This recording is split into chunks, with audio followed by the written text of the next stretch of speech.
Nous sommes dimanche de la divine miséricorde. Toute la tradition de Sainte Faustine Kowalska a aidé l'humanité à faire la rencontre, toutes les apparitions de notre Seigneur à Sainte Faustine nous a aidé à faire la rencontre avec la miséricorde de notre Seigneur Jésus. Et justement, l'hommage que l'Église fait à notre Seigneur de la divine miséricorde se trouve aujourd'hui, 12e dimanche de Pâques.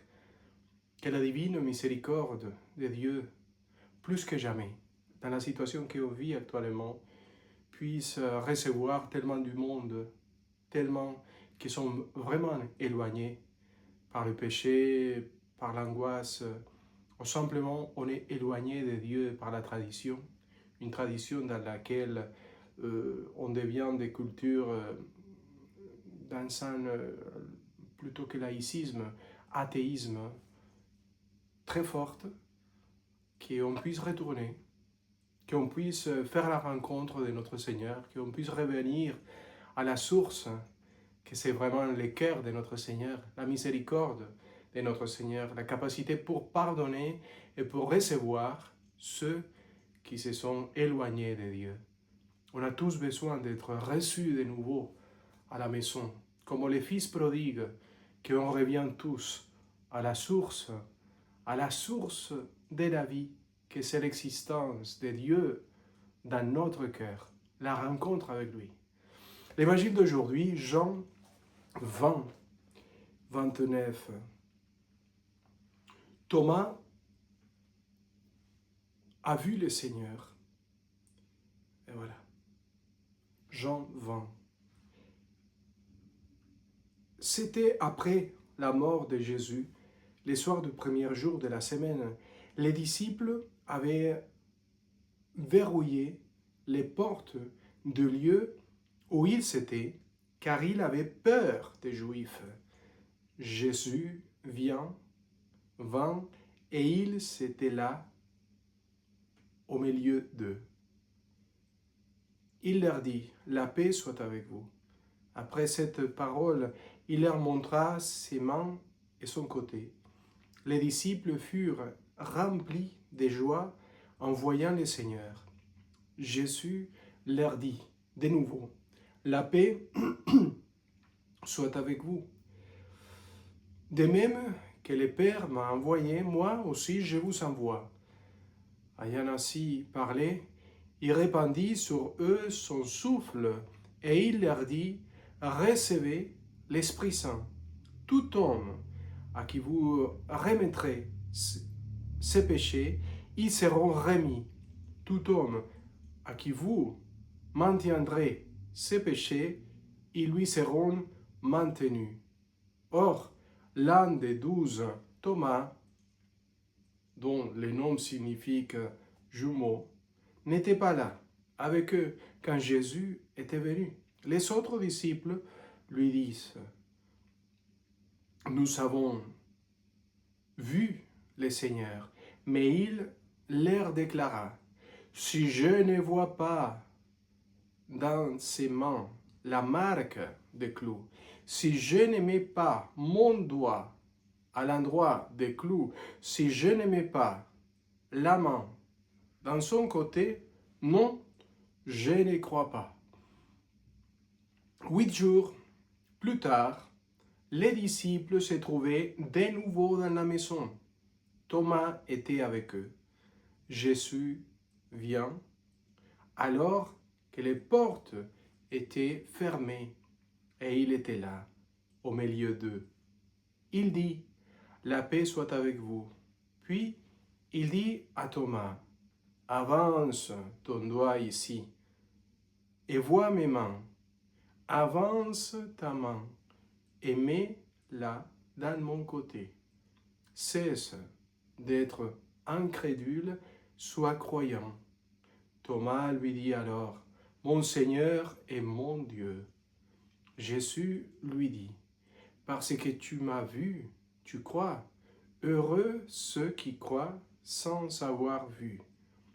il y a encore beaucoup des autres signes que Jésus a fait en présence des disciples et qui ne sont pas mis par écrit dans ce livre.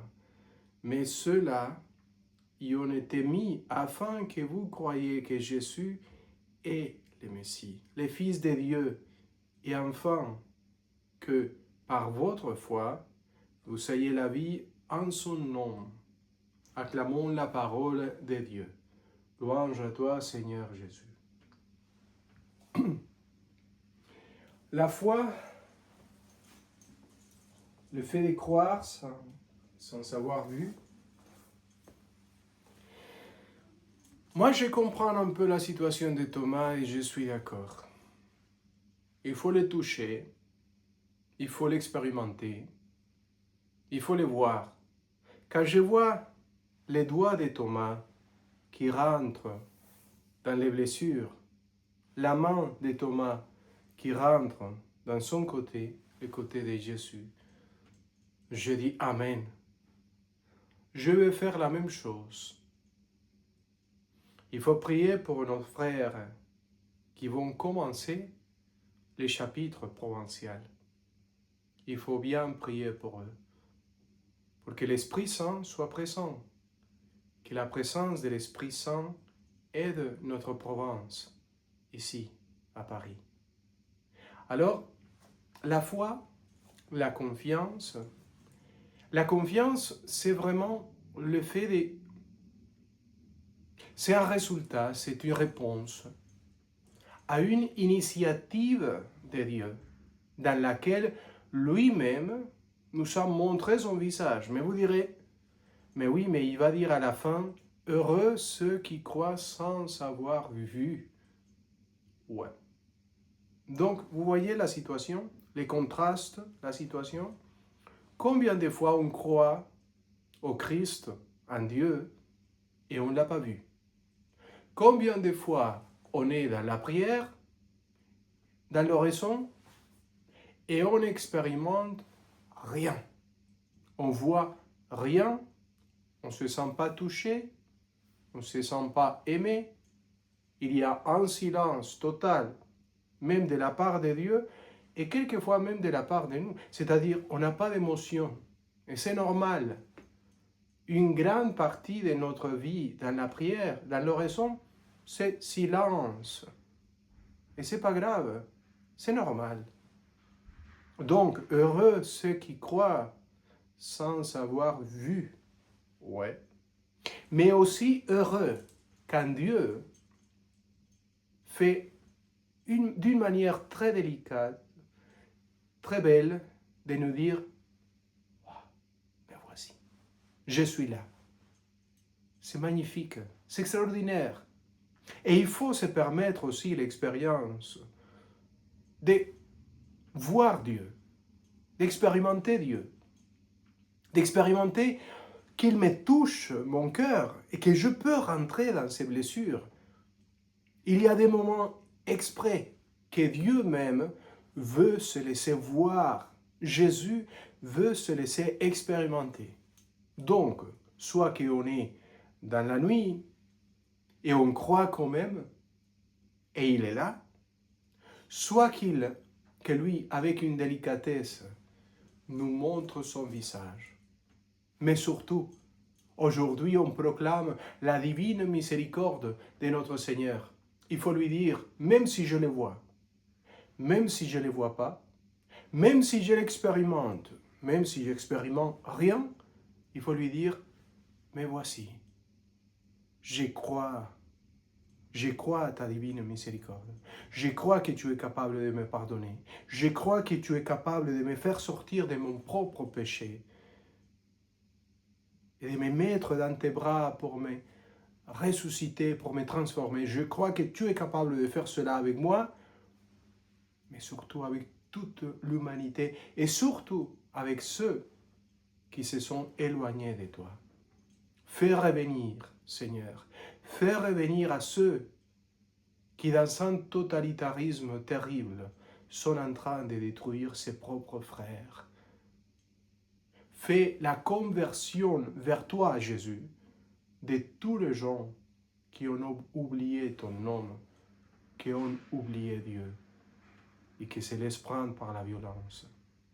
Fais que l'humanité revienne à ta divine miséricorde. Que Dieu nous bénisse, au nom du Père, du Fils et du Saint-Esprit. Amen. Joyeux dimanche de la divine miséricorde.